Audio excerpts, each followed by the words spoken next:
XProtect Access Control helps clients recognize, react to, and investigate incidents as a coordinated team.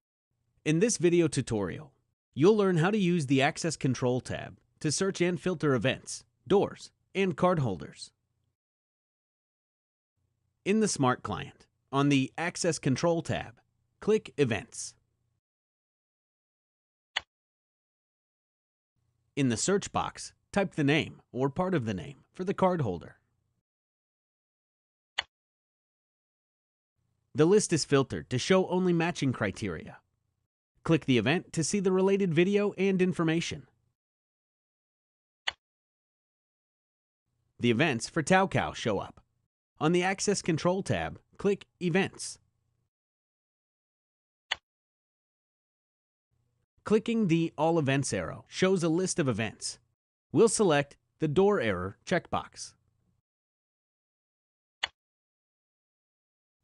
Click anywhere outside of the list of events. The list of door error events is shown. We can click any event to watch the related video and information.